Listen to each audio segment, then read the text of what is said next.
Dying 80-year-old gets final wish fulfilled thanks to kind-hearted doctor. Marco Deplano is a urologist working as a physician in Sardinia, Italy. The day he met an elderly lady that would change his life started out no different than any other day. The nature of his work brought him into situations that most people could never imagine. But on this day, he would meet an 80-year-old lady who would ask him something that would change him forevermore. This story begins when Deplano received a seemingly routine call during his shift in the urology ward.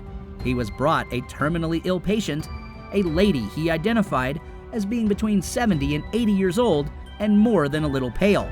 The patient was suffering from ureter compression and kidney failure, but at the heart of it all was a rapidly spreading cancer. He would take a moment and examine her file before completing her ultrasound scan. As he explained to her that the difficulty expelling urine meant that he would have to fit her with a urinary catheter, she broke in to ask his name. Once she had told her, she asked him a question that would immediately change the course of the conversation. She asked him first if she could have a moment of his time before continuing. "Do you know that I'm already dead?" Before we continue, we must ask you to subscribe to Did You Know and hit the bell icon so you never miss an upload from us. Also, take a moment to leave us a like. Let's carry on. Before Dr. Deplano could register the question, she continued, "Do you know that I'm already dead? I died 15 years ago, you see. 15 years ago, my 33-year-old son passed away. He had a heart attack. I died that day too. You know, I should have died with him 15 years ago." In the woman's mind, her life was over a long time ago. She continued telling the young doctor stories about her other children and her grandchildren before arriving at her request. She explained that her children and grandchildren were well cared for. She had nothing to gain by remaining attached to a small bag in order to suffer a few more days. Instead, she knew exactly what she wanted to do. "I want to go home and have an ice cream with my grandson." All of a sudden, Deplano found himself disarmed of the professional objectivity with which he customarily tried to handle such cases. He would later confess that he had immediately turned away from her to write some notes on a clipboard, but it was really an opportunity to conceal his tears from the nurse. Dr. Deplano was not typically somebody who was easily moved to tears, but her question had broken away layers that he had used to defend himself from this type of vulnerability.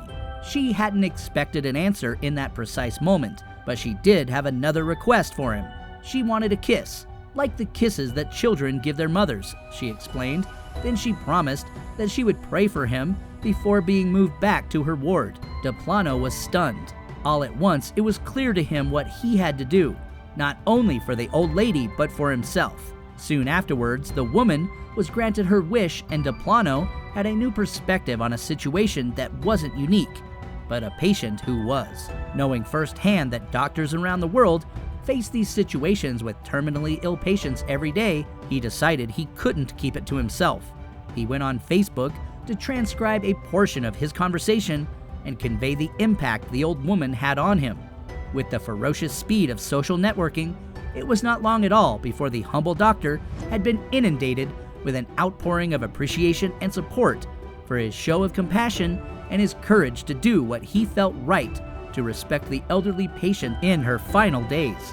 While he may have shown bravery in his decision, he is quick to remind others that he is a human being first and a doctor second, and that the situation he was in is one that is faced every day by those working with the terminally ill and their families. His post came not long after another touching post from Dr. Enrico Grigeri, who had lost a 5-year-old cancer patient after a transplant liver failed to arrive in time.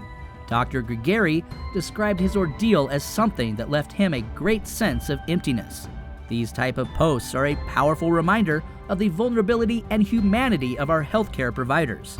In the end, Dr. Deplano made his patient feel heard, validated, and in her own words, important during a time when her future lay in his hands.